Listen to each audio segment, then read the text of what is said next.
Hi hello ನಮಸ್ಕಾರ friends, ಎಲ್ಲ ಹೇಗಿದ್ದೀರಾ? ನಾನು ನಿಮ್ಮ ನಂದಿನಿ ಹೆಬ್ಬಾರ್. ಕಲ್ಪನಾ ಜಗತ್ತು ಯೂಟ್ಯೂಬ್ ಚಾನಲ್ಗೆ ಎಲ್ರಿಗೂ ಸ್ವಾಗತ. ಬಿಡಿಸಲಾಗದ ಬಂಧ ಅಧ್ಯಾಯ 7 ಹೇಗಿದೆ ಕೇಳಿ. ಲೈಕ್, ಕಮೆಂಟ್, ಶೇರ್ ಮಾಡಿ. ಕಡೆಯಲ್ಲಿ ಸಬ್ಸ್ಕ್ರೈಬ್ ಮಾಡೋದನ್ನು ಮರಿಬೇಡಿ. ಅಬ್ಬಾ, ಇದೇನ್ರಿ ನಿಮ್ಮ ಮಗಳಿಗೆ ಇಷ್ಟೊಂದು ಧೈರ್ಯ? ಸ್ವಲ್ಪ ಕೂಡ ಹೆದರಿಕೆ ಅನ್ನೋದೇ ಇಲ್ವಾ ಎಂದು ಅಚ್ಚರಿಯಿಂದ ಕೇಳಿದರು ಅನಸೂಯ. ಸಂಜೆಯ ಹೊತ್ತಲ್ಲಿ ಟಿವಿ ಮುಂದೆ ಕುಳಿತಿದ್ದರು ಅನಸೂಯ. ಮನೆಯ ಕೆಲಸ ಮುಗಿಸಿಕೊಂಡು ಸೌಭಾಗ್ಯ ಕೂಡ ಅಲ್ಲಿಗೆ ಬಂದರೆ ನೈದಿಲೆ ಅವರನ್ನು ಕೂಡಿಕೊಂಡಳು. ಟಿವಿ ನೋಡುತ್ತಾ ಕುಳಿತವರು ಹಾಗೆ ಚಾನಲ್ ಬದಲಿಸುವಾಗ ನ್ಯೂಸ್ ಚಾನಲ್ ಹಾಕಿದಾಗ ಅಲ್ಲಿ ಬರುತ್ತಿರುವ ಸುದ್ದಿ ನೋಡಿ ಕಣ್ಣರಳಿಸಿ ಅದನ್ನೇ ನೋಡುತ್ತಿದ್ದರು ಮೂವರು ಮಹಿಳಾಮಣಿಗಳು. ಇದೆಲ್ಲ ಮಾಮೂಲಿಯಾಗಿದೆ ಅನಸೂಯ ಅವರೇ, ನನ್ನ ಮಗಳಿಗೆ ಏನೂ ಆಗದೆ ಹುಷಾರಾಗಿ ಬರಲಿ ಅಂತ ನಿತ್ಯ ದೇವರಲ್ಲಿ ಪ್ರಾರ್ಥನೆ ಮಾಡಿಕೊಳ್ಳೋದು ಬಿಟ್ಟು ಬೇರೆ ದಾರಿ ಇಲ್ಲ ನನಗೆ ಎಂದರು ಸೌಭಾಗ್ಯ. ಇಷ್ಟು ಹೆದರಿಕೆ ಇದ್ದವರು ಅವಳನ್ನು ಯಾಕೆ ಈ ಕೆಲಸಕ್ಕೆ ಕಳುಹಿಸಿದ್ದು ಆಂಟಿ ಎಂದು ಪ್ರಶ್ನೆ ಮಾಡಿದಳು ನೈದಿಲೆ. ಅವಳ ಪ್ರಶ್ನೆಗೆ ದೊಡ್ಡದಾಗಿ ನಿಟ್ಟುಸಿರು ಚೆಲ್ಲಿದ ಸೌಭಾಗ್ಯ, ನನ್ನ ಗಂಡ ಕೂಡ ಪೊಲೀಸ್ ಆಗಿದ್ದವರು ಕಣ್ರಿ. ಯಾವುದೋ ಕೇಸ್ ಬಗೆಹರಿಸಲು ಪ್ರಯತ್ನ ಪಟ್ಟಾಗ ಅವರನ್ನು ಕೊಚ್ಚು ಕೊಂದು ಹಾಕಿದರು.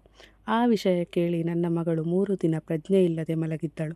ಕಡೆಗೂ ಅವಳು ಅವಳಪ್ಪನ ಅಂತ್ಯಕ್ರಿಯೆಯಲ್ಲಿ ಪಾಲ್ಗೊಂಡಿಲ್ಲ ಎಂದು ಬೇಸರದಿಂದ ನುಡಿದರು ಸೌಭಾಗ್ಯ. ಸಾರಿ ಆಂಟಿ, ನಿಮಗೆ ಏನೇನೋ ಕೇಳಿ ಬೇಸರ ಮಾಡಿದೆ ಎಂದು ಪಶ್ಚಾತ್ತಾಪ ಪಟ್ಟು ನುಡಿದಳು ನೈದಿಲೆ. ಇಲ್ಲ ಕಣಮ್ಮ, ಹಾಗೆಲ್ಲ ಏನಿಲ್ಲ.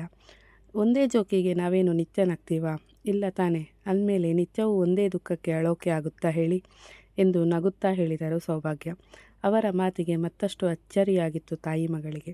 ಏನೊಂದೂ ಮಾತನಾಡದೆ ಸುಮ್ಮನೆ ತಮ್ಮನ್ನೇ ದಿಟ್ಟಿಸುವವರ ನೋಡಿ ಗಂಡ ಜೊತೆಗೆ ಇಲ್ಲದೇ ಇದ್ರೇನು, ಅವರ ನೆನಪುಗಳು ನನ್ನಲ್ಲಿ ಸದಾ ಹಸಿರಾಗಿರುತ್ತೆ. ಇನ್ನು ಅವರದೇ ಪ್ರತಿರೂಪ ನನ್ನ ಮಗಳು. ಅಪ್ಪನ ಸಾವಿನ ನಂತರ ಸಂಪೂರ್ಣ ಮೌನಕ್ಕೆ ಜಾರಿದ ಮಗಳ ವಿದ್ಯಾಭ್ಯಾಸ ಅಂತ ಕಾರಣ ಕೊಟ್ಟು ಬೇರೆ ಊರಿಗೆ ಕರೆದುಕೊಂಡು ಹೋಗಿದ್ದೆ. ಜಾಗ ಬದಲಾದರೆ ಮನಸ್ಥಿತಿ ಬದಲಾಗುತ್ತೆ ಅಂತ. ಆದರೆ ಆ ಬದಲಾವಣೆ ಇಷ್ಟರ ಮಟ್ಟಿಗೆ ಇರುತ್ತೆ ಅಂತ ಗೊತ್ತಿರಲಿಲ್ಲ. ರಕ್ತ ಕಂಡರೆ ತಲೆ ಸುತ್ತಿ ಬೀಳುತ್ತಿದ್ದ ಮಗಳು ಅದೊಂದು ದಿನ ಬಂದು ನಾನು ಪೊಲೀಸ್ ಆಗ್ತೀನಿ, ಅಪ್ಪನ ಸಾವಿಗೆ ನ್ಯಾಯ ಸಿಗೋ ಹಾಗೆ ಮಾಡ್ತೀನಿ ಎಂದಳು. ಮೊದಲು ಅಷ್ಟೇನು ಗಂಭೀರವಾಗಿ ತಗೊಳ್ಳಲಿಲ್ಲ.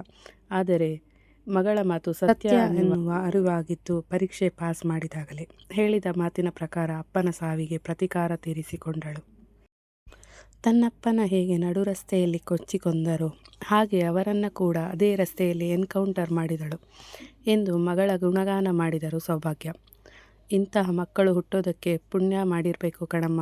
ನನಗೂ ಒಂದು ದ್ರಾಬೆ ಹುಟ್ಟಿದೆ ಮನೇಲಿ. ಕೂಳಿಗೆ ದಂಡ, ಊರಲ್ಲಿ ಇರೋಕೆ ದಂಡ ಎಂದು ಮಗನ ನೆನೆಸಿಕೊಂಡು ಸಿಡುಕುತ್ತಾ ನುಡಿದರು ಶಂಕರಶಾಸ್ತ್ರಿಗಳು.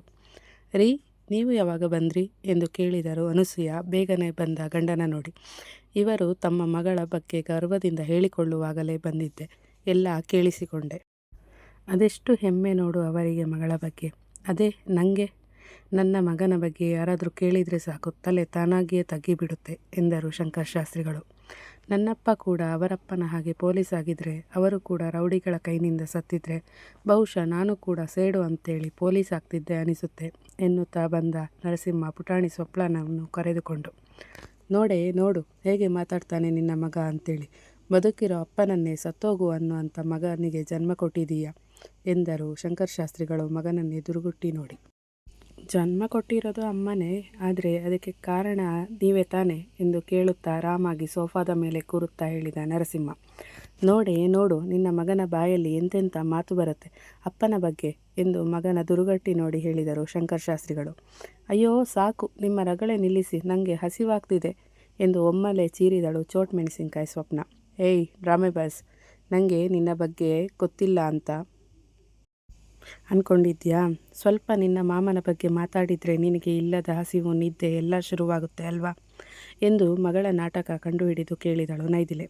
ಛೆ, ಇದೊಂದು ಮಮ್ಮಿ, ಎಲ್ಲ ಗೊತ್ತಾಗುತ್ತೆ ಇವರಿಗೆ. ಅಜ್ಜ, ಮಮ್ಮನ ನೀವು ಯಾಕೆ ದುಬೈಗೆ ಕಳಿಸಿಲ್ಲ? ಎಲ್ಲ ಅಮ್ಮನೂ ಅಪ್ಪನ ಜೊತೆಗೆ ತಾನೇ ಇರಬೇಕು ಎಂದು ಲಾಚಿಕ್ ಮಾತನಾಡಿದಳು ಚೋಟ್ ಮೆಣಸಿನಕಾಯಿ. ಏಯ್, ಯಾರೇ ಹೇಳಿದ್ದು ನಿನಗೆ ಇದೆಲ್ಲ ಎಂದು ಕೇಳಿದಳು ನೈದಿಲೆ ಸಿಟ್ಟಿನಿಂದ. ಯಾರೋ ಯಾಕೆ ಹೇಳಬೇಕು, ನನಗೆ ಎಲ್ಲ ಗೊತ್ತು. ನನ್ನ ಫ್ರೆಂಡ್ ಸೂಜಿತಾ ಅಪ್ಪ ಬೇರೆ ಊರಲ್ಲಿದ್ದಾರೆ ಅಂತೆ, ಅವರ ಅಮ್ಮ ಕೂಡ ಅಲ್ಲೇ ಇದ್ದಾರೆ. ಅವಳು ಅಜ್ಜಿ ಜೊತೆಗೆ ಇರೋದು ಗೊತ್ತಾ ಎಂದಳು ಚೋಟ್ ಮೆಣಸಿನಕಾಯಿ. ಮಗುವಿನ ಮಾತಿಗೆ ಅಲ್ಲಿದ್ದ ಎಲ್ಲರಿಗೂ ನಗು ಬಂದಿತ್ತು. ಎಲ್ಲರೂ ನಕ್ಕರೆ ನೈದಿಲೆ ಮಾತ್ರ ಮಗಳನ್ನು ದುರುಗುಟ್ಟಿ, ನಾನು ನನ್ನಪ್ಪನ ಜೊತೆ ಇದ್ದರೆ ನಿಂಗೇನು ಕಷ್ಟ? ಅಷ್ಟೊಂದು ಆಸೆ ಇದ್ದರೆ ನೀನೇ ನಿನ್ನಪ್ಪನ ಮನೆಗೆ ಹೋಗು ಎಂದು ರೇಗಿದಳು ನೈದಿಲೆ. ಅಕ್ಕ, ಯಾಕೆ ಅವಳಿಗೆ ಬೈಯೋದು ನೀನು? ಪಾಪದ ಮಗು. ಲೈ, ನಿನಗೆ ಮರ್ಯಾದೆ ಇಲ್ವಾ ಅಮ್ಮನ ಹತ್ರ ಬೇಯಿಸ್ಕೊಳ್ಳೋಕ್ಕೆ? ಹೋಗು, ಫ್ರೆಶ್ ಆಗಿ ಬಾ, ನಿನ್ನ ಡ್ಯಾನ್ಸ್ ಕ್ಲಾಸ್ ಡ್ಯಾನ್ಸ್ ಕ್ಲಾಸ್ಗೆ ಬಿಟ್ಟು ಬರ್ತೀನಿ ಎಂದ ನರಸಿಂಹ. ತಾನೆಷ್ಟು ಕಾಡಿಸಿದರೂ ಪರವಾಗಿಲ್ಲ, ಆದರೆ ಬೇರೆಯವರು ಮಾತ್ರ ತನ್ನ ಚೋಟ್ಮೆಣಸಿಕಾಯಿಯನ್ನು ಬೈಯಬಾರದು. ಮಾಮ, ಮತ್ತೆ ಆ ಡ್ಯಾನ್ಸ್ ಟೀಚರ್ ಸರಿ ಇಲ್ಲ, ಇನ್ಮುಂದೆ ಹೋಗಬೇಡ ನೀನು ಅಂತ ಹೇಳಿದ್ದೆ ನಿನ್ನೆ ಎಂದಳು ಚೋಟ್ಮೆಣಸಿನಕಾಯಿ. ಏಯ್, ಏನೇ ಅದು ಮಾತು? ಸಣ್ಣವಳು ನೀನು, ಸಣ್ಣವಳ ಹಾಗೆ ಇರೋದು ಬಿಟ್ಟು ಬಾಯಲ್ಲಿ ಇಂತಹ ಮಾತು ಬರ್ತಿದೆ. ಬರೆ ಹಾಕಬೇಕಾ ನಿನಗೆ ಎಂದು ರೇಗಿದಳು ನೈದಿಲೆ. ಅಯ್ಯೋ ಮಮ್ಮ, ಆ ಡ್ಯಾನ್ಸ್ ಟೀಚರ್ ಮಾಮನ ಹತ್ತಿರ ನನ್ನ ಮದುವೆ ಮಾಡ್ಕೊ ಅಂತ ಕೇಳಿದರು ಗೊತ್ತಾ ಎಂದು ಹೇಳಿದಳು ಚೋಟ್ಮೆಣಸಿಕಾಯಿ. ಆ ಟೀಚರ್ಗೆ ಬುದ್ಧಿ ಕೆಟ್ಟಿದೆಯಾ ಹೇಗೆ ಇಂಥವನ ಮದುವೆ ಆಗೋಕೆ ಎಂದು ಕೇಳಿದರು ಶಂಕರ್ ಶಾಸ್ತ್ರಿಗಳು. ಯಾಕೆ, ನನಗೇನು ಕಡಿಮೆಯಾಗಿದೆ ಎಂದು ಕಾಲರ್ ಎತ್ತಿದ ನರಸಿಂಹ. ಕಡಿಮೆ ಆಗಿಲ್ಲ ಕಣಪ್ಪ, ಎಲ್ಲ ಜಾಸ್ತಿ ಆಗಿದೆ ಎಂದರು ಶಂಕರ್ ಮಗನ ಗುರಾಯಿಸಿ. ನಿಮಗೆಲ್ಲ ಏನು ಗೊತ್ತು ನನ್ನ ಬಗ್ಗೆ ಎಂದ ನರಸಿಂಹನ. ಸೌಭಾಗ್ಯ ಅವರು ನಕ್ಕಿದ್ದರು. ಯಾಕೆ, ಏನಾಯಿತು ಅಂತ ನಗ್ತಿದ್ದೀರಾ ಎಂದು ಕೇಳಿದ ನರಸಿಂಹ ಅವರನ್ನೇ ದಿಟ್ಟಿಸಿ. ಏನಿಲ್ಲ ಕಣಪ್ಪ, ನಿಮ್ಮ ಮಾತು ಕೇಳಿ ಖುಷಿಯಾಯಿತು, ಒಳ್ಳೆ ಸಿನಿಮಾ ನೋಡ್ತಿರೋ ಹಾಗಿದೆ ಎಂದು ನಗುತ್ತಾ ಹೇಳಿದರು ಸೌಭಾಗ್ಯ. ನನ್ನ ಮಾಮ ಹೀರೋ ಥರ ಇದ್ದಾರೆ ಅಲ್ವಾ ಎಂದು ಜಂಬ ಕೊಚ್ಚಿಕೊಂಡಳು ಚೋಟ್ಮೆಣಸಿಕಾಯಿ. ಹ್ಞೂ ಕಣೆ, ಅವನು ಹೀರೋ, ನೀನು ಹೀರೋಯಿನ್ ಆಯಿತಾ. ಹೋಗು, ಆ ಬ್ಯಾಗ್ ಇಟ್ಟು ಫ್ರೆಶ್ ಆಗಿ ಬಾ ಎಂದು ಗದರಿದ ನೈದಿಲೆ ಮಗಳ ಕೈ ಹಿಡಿದು ನಡೆದಳು ಕೋಣೆಗೆ. ಮುಂದೆ